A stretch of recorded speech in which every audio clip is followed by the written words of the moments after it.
ஆன்மீக அன்பர்கள் அனைவருக்கும் அன்பான வணக்கம். நம்மளோட சேனல்ல தொடர்ந்து நிறைய ஆன்மீகம் சம்பந்தமான பல வீடியோ பதிவுகள் தாங்க பார்த்துக்கிட்டே இருக்கோம்.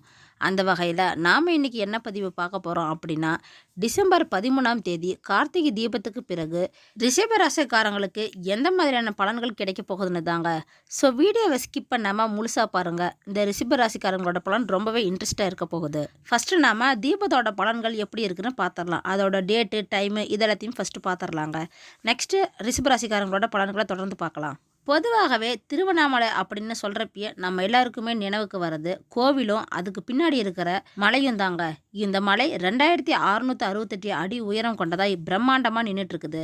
இதோடு 14 கிலோமீட்டர் தூரம் கொண்ட இந்த கிரிவல பாதையும் தாங்க ஞாபகத்துக்கு வர்றது. இதில் லட்சக்கணக்கான மக்கள் பௌர்ணமி அன்னைக்கு கிரிவல பாதையை சுற்றி வராங்க. இதோட அமாவாசை தினத்துலையும் வராங்கங்க. நம்ம தமிழ்நாட்டு மக்கள் இல்லாமல் வெளிநாடுகளில் இருந்தும் வெளி மாநிலத்தில் இருந்தும் கூட வராங்கங்க. இது கூட இல்லாமல் ஃபாரினர்ஸ் கூட இந்த இடத்துக்கு வந்துட்டு போகிறாங்க. இப்படி மாதம் மாதம் வரக்கூடிய பௌர்ணமி ரொம்பவே விசேஷமாக இருந்தாலுமே கூட இந்த மாதத்தில் வரக்கூடிய பௌர்ணமி ரொம்பவே விசேஷமானதாக இருக்குதுங்க. ஏன்னா இந்த நாளில் தான் கார்த்திகை மகாதீபமானது ஏற்றப்படுது மலையில். படைக்கும் கடவுளான பிரம்மாவுக்கும் காக்கும் கடவுளான விஷ்ணுவுக்கும் சிவன் ஜோதி ரூபமாக காட்சி அளித்தது இங்கே தாங்க. பஞ்சபூத தளத்தில் அக்னியை சொல்லி விதமாக தாங்க இந்த திருவண்ணாமலை அமைஞ்சிருக்கு. இந்த வீடியோ பார்க்குற நீங்கள் யாரெல்லாம் திருவண்ணாமலையில் இருக்கிறீங்க அப்படின்னு கமெண்ட் பாக்ஸில் அப்படியே சொல்லிடுங்க. அப்படியே சிவபெருமானை பிடிச்சவங்க எல்லாரும் ஒரு லைக்கும் பண்ணிக்கோங்க. இதோடு இந்த நாளில் அன்னை பார்வதி தேவியும் விரதம் இருந்து சிவனிடம் இடப்பாகத்தை பெற்றதாகவும் சொல்லப்படுதுங்க. அதைத்தான் நாம் அர்த்தநாரீஸ்வரர் ரூபமாக வணங்குறோம். ஒவ்வொரு மாதத்துக்கும் ஒரு சிறப்பு இருக்குங்க. அதே போல தான் இந்த கார்த்திகை மாதம் டிசம்பரில் வரதுனால இதுக்குமே நிறைய சிறப்புகள் இருக்குதுங்க.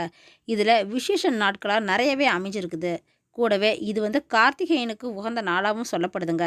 பொதுவாகவே கார்த்திகை அப்படின்னு சொல்லக்கூடியதே ஒரு சிறப்பு தாங்க. இந்த மாதத்தில் 1ஆம் தேதியில இருந்தே திருவிழா ஆரம்பிச்சிடுச்சு.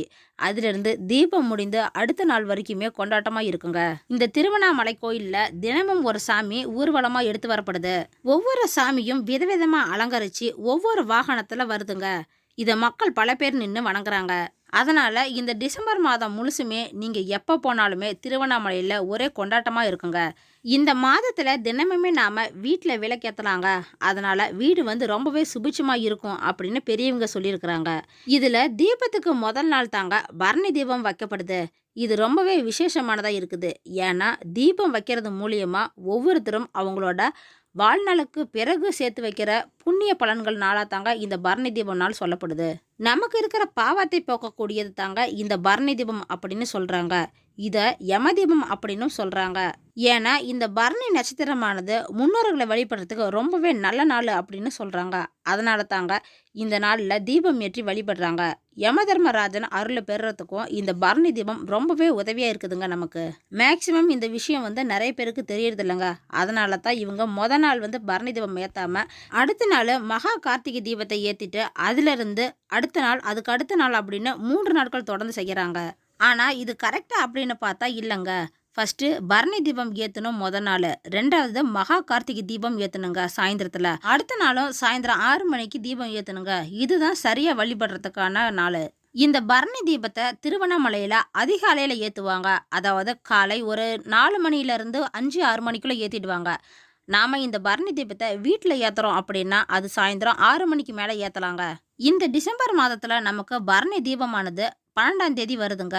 அன்னைக்கு பூஜை அறையில் 5 தீபங்கள் ஏற்றலாம். எதுக்காக நாம் 5 விளக்கு ஏற்றுறோம் அப்படின்னா பஞ்சபூதங்களை சொல்லக்கூடியதாகவும் இறைவன் பஞ்சபூத தொழில் செய்யறத பற்றியும் கூடவே நம்மளை இயக்கக்கூடிய பஞ்ச இயந்திரங்களையும் குறிக்கிற விதமாக தாங்க இது ஏற்றப்படுது.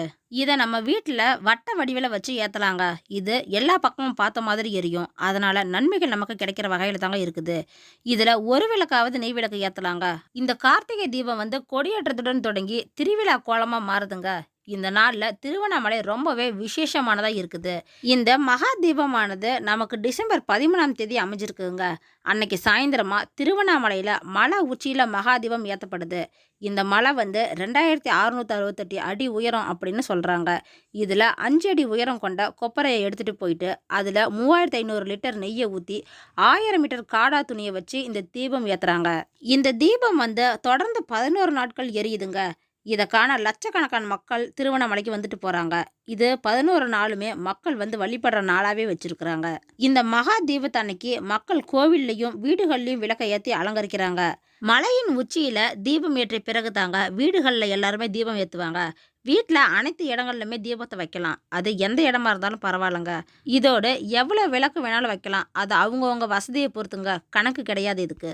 அடுத்தது 3வது நாளான மகா கார்த்திகை தீபத்துக்கு அடுத்த நாளும் வீட்ல விளக்கு வைக்கிறது நம்மோட வழக்கத்துல இருக்குதுங்க. தொடர்ந்து இந்த 3 நாளும் விளக்கு வைக்கிறதுனால நமக்கு ரொம்பவே நல்லது அப்படின்னு சொல்றாங்க. இந்த நாள்ல நாம விரதம் இருந்து கூட வழிபடலாங்க. சுவாமிக்கு நெய்வேத்தியமா அப்பம் செஞ்சோம், கார்த்திகை பொரி செஞ்சு வழிபடலாங்க. இது ரொம்பவே பிரபலமா இருக்குது. இதுவரைக்கும் நான் சொல்லிட்டு இருந்தது எல்லாமே இந்த கார்த்திகை தீபத்தை பத்தி தாங்க. இப்போ ரிஷப ராசிக்காரங்களோட பலன்கள் இந்த தீபத்துக்கு பிறகு எப்படி இருக்குதுன்னு பார்க்கலாம். ரிஷப ராசிக்காரங்களுக்கு இந்த மாதம் நீங்க செய்யற வேலை எல்லாமே வெற்றி அடைகிற வகையில தாங்க இருக்குது.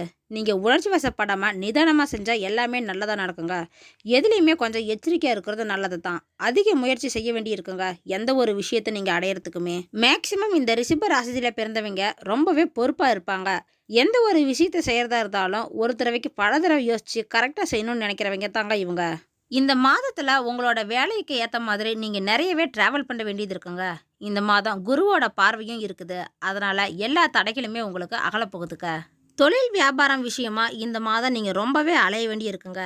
என்னடா ரொம்பவே அலைச்சலா இருக்குது அப்படின்னு நீங்க நினைக்கிற அளவுக்கே ரொம்பவே அலைய வேண்டியதா இருக்கும். ஆனா அது எல்லாமே பின்னாடி சரியாயிடுங்க. இந்த மாத கடைசிக்கு மேல உங்களுக்கு நல்லா தான் இருக்கும். வியாபாரமும் அதிகமா இருக்குங்க. ஆனாலும் உங்ககிட்ட வேலை செய்யறவங்க உங்களோட கோபத்தை தூண்டுற அளவுக்கு இருப்பாங்க. ஆனா நீங்க பொறுமையா இருந்தா தாங்க இதெல்லாமே சாத்தியமாகும். இந்த மாசம் உங்களுக்கு நீங்க எதிர்பார்த்த அளவுக்கு பண உதவி கிடைக்குங்க. நீங்க யாருக்கிட்டயாவது பணம் கேட்டிருக்கீங்க அப்படின்னாலும் அது கிடைக்கும். லோன் ஏதாவது அப்ளை பண்ணியிருந்தீங்கன்னா அது கூட கிடைக்கலாங்க. அதனால உங்களுடைய பணநிலையை பொறுத்த வரைக்கும் இந்த மாசம் ரொம்பவே நல்லா தாங்க அமைஞ்சிருக்குது. ரிஷப ராசிக்காரங்க பெண்களா இருக்கிற பட்சத்துல இந்த மாதத்துல வந்து நீங்க ரொம்பவே உணர்ச்சி வசப்படாம எதா இருந்தாலுமே சிந்திச்சு செயல்படுங்க. அது உங்களுக்கு நன்மை தர வகையில அமையும். உங்களோட கடின முயற்சி எல்லாமே வெற்றி தரப்போகுதுங்க. அதனால நீங்க சேமிச்சு வச்ச பணமும் அதிகரிக்க போகுது.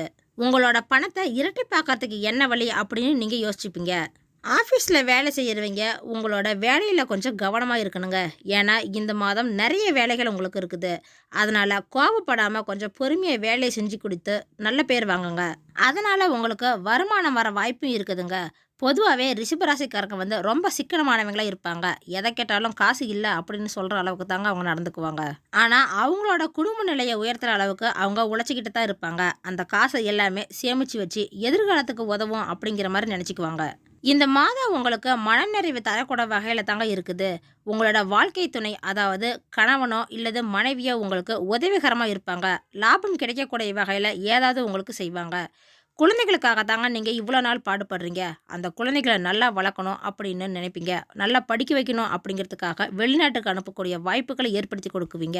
ரிஷபராசிக்காரங்க மாணவர்களாக இருக்கிற பட்சத்தில் நீங்கள் கொஞ்சம் நல்லா படிக்கிறது இந்த மாதம் ரொம்பவே உங்களுக்கு உறுதுணையாக இருக்க போகுதுங்க. உங்களோட வெற்றி பாதைக்கு இதை அழைத்து செல்லும். இந்த மாதத்தில் உங்களுடைய சொந்தக்காரங்க வருகை இருக்குங்க உங்கள் வீட்டுக்கு. அதனால் நண்பர்கள் உறவினர்கள் இவங்க கிட்ட கருத்து வேறுபாடு ஏதாவது வரலாம். ஆனால் நீங்கள் கொஞ்சம் பொறுமையாக இருக்கிறது ரொம்பவே நல்லதுங்க. அவங்களா ஏதாவது பேசி சண்டை ஏற்படுத்தலாம் அப்படின்னு கூட நினைப்பாங்க. ஆனால் நீங்கள் பொறுமையாக தான் இருக்கணும். அரசியல்வாதியாக இருக்கிற பட்சத்தில் உங்களோட கட்சியில் தொண்டர்களும் நெருங்கியவர்களும் உங்களுக்கு பெரிய உதவி செய்ய போகிறாங்கங்க. இதனால் உங்களுக்கு பாராட்டு கிடைக்க போகுது. மேலிடத்திலிருந்து உங்களுக்கு உதவியும் கிடைக்குங்க. கலைத்துறையில் இருக்கிறவங்களுக்கு இந்த மாதம் நல்ல ஒரு வளர்ச்சி ஏற்பட போகுதுங்க. அதனால் உங்கள் வருமானம் அதிகமாக போகுது. உங்களுக்கு நிறைய வாய்ப்புகள் தேடி வருங்க இந்த மாதத்தில்.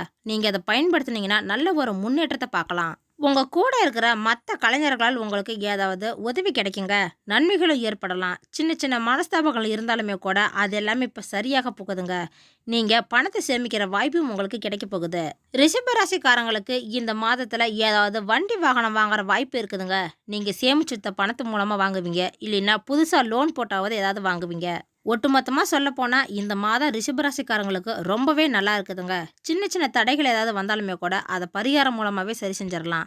அதுக்காக இந்த மாதத்தில் மகாலட்சுமி தேவியை வணங்குங்க. வெள்ளிக்கிழமையில தீபமேற்றி வணங்குறது மூலயமா உங்களோட பொருளாதார சிக்கல் எல்லாமே தீரப்போகுதுங்க. பண வரவும் அதிகமாகும். ஓகே ஃப்ரெண்ட்ஸ், இந்த வீடியோ உங்களுக்கு பயனுள்ளதாக இருக்கும் அப்படின்னு நினைக்கிறேன். அடுத்தடுத்து நம்ம சேனலில் ஆன்மீகம் சம்மந்தமான பல வீடியோ பதிவுகள் தாங்க வரப்போகுது. ஸோ நம்ம சேனலில் இப்போ தான் நீங்கள் ஃபஸ்ட் டைம் பார்க்குறீங்க அப்படின்னா சப்ஸ்கிரைப் பண்ணி வச்சுக்கோங்க. கூடவே பெல் ஐக்கனையும் கிளிக் பண்ணி வச்சுக்கோங்க. அப்போ தான் நாங்கள் எப்போ வீடியோ போட்டாலும் உங்களுக்கு உடனே அந்த பதிவு கிடைக்கும். இந்த வீடியோ உங்களுக்கு பிடிச்சிருந்தா லைக் பண்ணுங்கள், ஷேர் பண்ணுங்கள், கமெண்ட் பண்ணுங்கள். உங்கள் ஃப்ரெண்ட்ஸ் அண்ட் ஃபேமிலிக்கும் ஷேர் பண்ணுங்கள். அவங்களும் இந்த வீடியோ பதிவை பார்த்து பயன்பெற்றுங்க. மற்றொரு இன்ட்ரெஸ்டிங்கான ஆன்மீக தகவல் வீடியோவோட உங்களை சந்திக்கிறேன்.